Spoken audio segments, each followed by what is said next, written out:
시청자 여러분 안녕하십니까? VOA 뉴스투데이 시작합니다.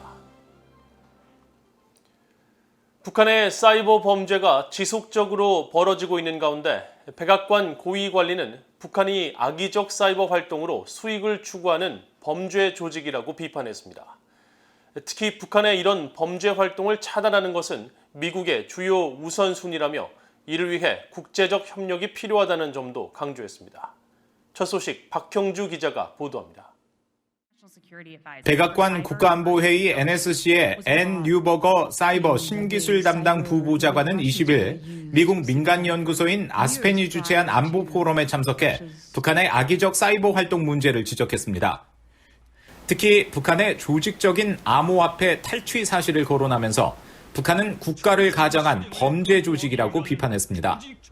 In some ways, the North Koreans are a criminal syndicate in terms of pursuing revenue in the guise of a country. And certainly we've seen the DPRK conduct multiple hacks of cryptocurrency exchanges, gleaning, in the first one at the time, $600 million in crypto funds. 뉴버거 부보좌관은 이어 미국은 북한의 이런 악의적 활동에 주목하고 있으며 지난 5월 처음으로 북한의 암호화폐 자금 세탁을 도운 믹서 서비스를 제재하는 등 많은 대응 조치를 취했다고 강조했습니다. 또 북한의 사이버 범죄 활동은 전 세계적으로 사이버 안보 개선과 자금 세탁 방지 규범 이행의 필요성을 부각한다고 지적하고 세계적 수준의 북한 해커들의 활동을 막기 위한 방안을 강구하고 있다고 밝혔습니다. The North Koreans are some of the most flexible and adaptable actors in the world.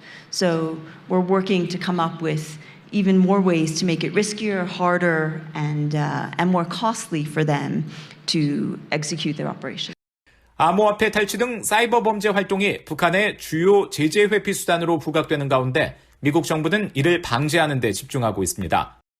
실례로 미국 법무부 고위당국자는 19일 북한 해커들이 미국 의료기관과 병원을 상대로 랜섬웨어 공격을 가한 뒤 몸값으로 거액의 암호화폐를 탈취했지만 연방수사국 FBI 대처로 피해액 50만 달러를 회수했다고 밝혔습니다.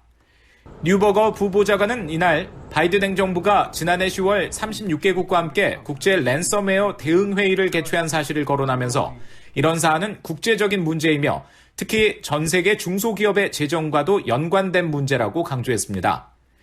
뉴버거 부보좌관은 그러면서 북한의 해킹을 비롯한 랜섬웨어 공격에 대한 대응은 바이든 행정부의 우선순위로 국제적인 협력이 필요하다고 강조했습니다. VOA 뉴스 박형주입니다. 미국 국무부의 네드 프라이스 대변인은 우크라이나의 친러시아 지역 재건에 북한 노동자들이 참여할 수 있다는 주북 러시아 대사의 발언에 대해 우크라이나 주권에 대한 명백한 모욕이라고 지적했습니다. 프라이스 대변인은 20일 브리핑에서 관련 사안에 대한 논평 요청을 받고 우크라이나 동부 지역은 우크라이나에 포함되어 있으며 그곳에서 누가 어떤 계획을 추진할지에 대한 결정은 오직 우크라이나 정부만 내릴 수 있다고 말했습니다.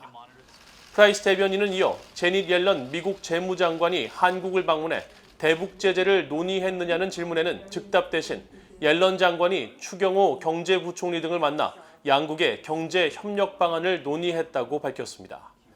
또 우크라이나 전쟁에 대한 러시아의 책임을 묻기 위해 러시아산 유류 가격 상한제 도입 방안 등을 한국 측과 논의했다고 설명했습니다. 북한의 국경 봉쇄 조치가 장기화되고 있는 가운데 지난달 북한이 중국에 수출한 품목은 사실상 단 한 개였던 것으로 나타났습니다. BOA가 중국 해관총서의 북중 무역 자료를 살펴본 결과 북한의 6월 대중국 수출액은 163만 7천 달러로 집계됐습니다.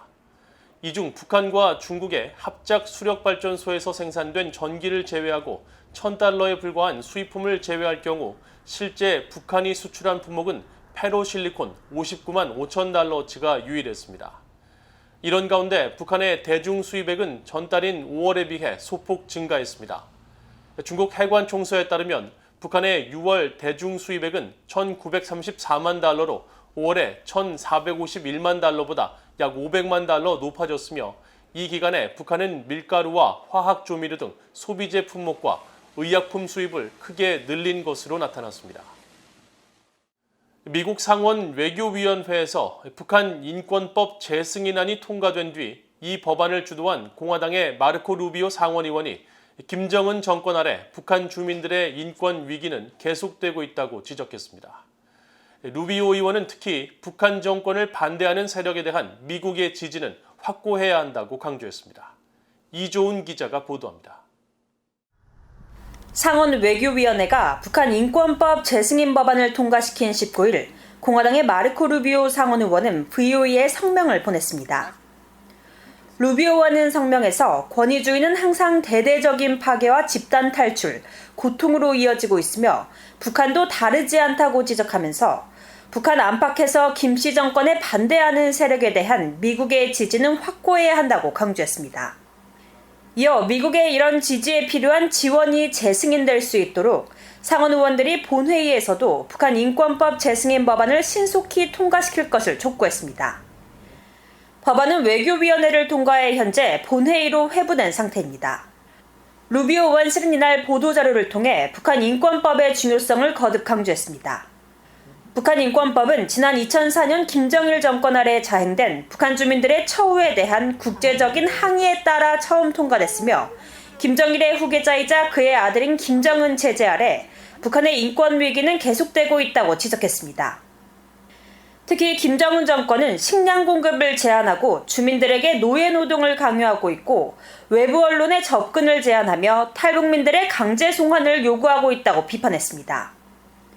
북한 주민들에 대한 억압과 중국 등지에서 억류된 수많은 탈북민들에 대한 강제 송환 문제를 정면으로 지적한 겁니다. 루비오 의원과 함께 재승인 법안을 공동 발의한 민주당의 팀 케인 의원도 이날 성명에서 북한 정권은 주민들의 가장 기본적인 권리와 자유를 계속 거부하고 있다고 지적했습니다. 이어 북한 인권법 재승인 법안이 외교위원회를 통과한 건 북한 주민들의 존엄성을 보호하고 보편적 인권에 대한 미국의 의지를 재확인하기 위한 미국의 투쟁에서 매우 중요하다고 강조했습니다.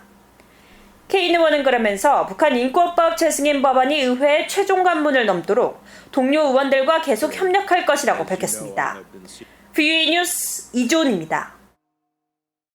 유엔 인권이사회가 내년 1월 한국에 대한 제4주기 국가별 정례 인권 검토 UPR을 실시할 예정인 가운데 국제인권단체들이 한국의 전임 문재인 정부의 대북 인권 정책에 대한 재고가 필요하다고 밝혔습니다.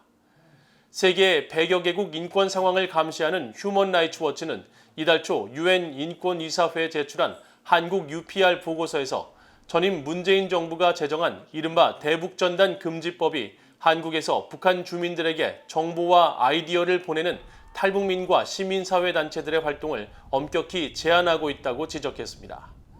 그러면서 유엔의 표현의 자유와 평화적 집회, 인권 옹호, 북한 인권을 담당하는 특별보고관 4명은 이 법의 모호한 표현과 시민사회 단체들의 정치적 표현과 합법적 활동에 대한 벌금 부과 등 불균형한 처벌과 북한 내부의 정보 접근에 미칠 영향 등에 대한 우려를 제기했다고 지적했습니다.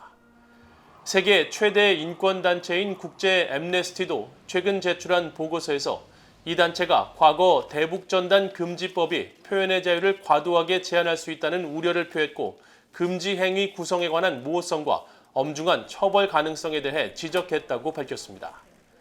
한국의 시민사회단체인 전환기정의 워킹그룹과 북한 인권시민연합도 유엔 인권이사회에 제출한 공동보고서에서 최근 논란이 증폭된 탈북어민 강제 북송 문제 등을 제기하며 탈북민 신문 조사를 국정원이 아닌 법무부가 담당해야 한다고 권고했습니다. 최악의 지옥으로 알려진 북한 정치범 수용소에 대해 국제사회의 관심이 시급하다고 수용소 실상을 담은 애니메이션 트루노스의 시미즈 에이지한 감독이 말했습니다.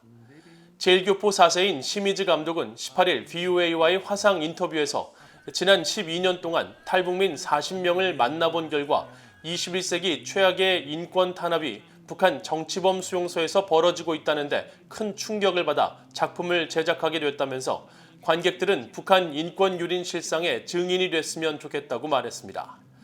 또 이 작품으로 북한 인권에 앞장서온 단체나 기구, 각국과 협력하고 싶다면서 온라인이든 오프라인이든 북한의 인권 유린 실태를 알리는 행사가 있다면 언제든 작품을 지원할 것이라고 밝혔습니다.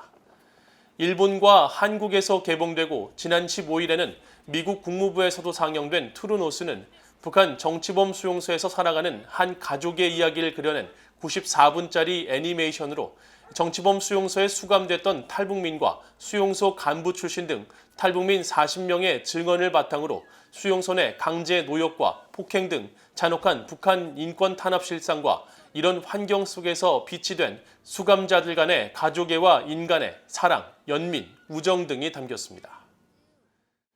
이상으로 VOA 뉴스투데이를 모두 마칩니다. 시청해주신 여러분 고맙습니다.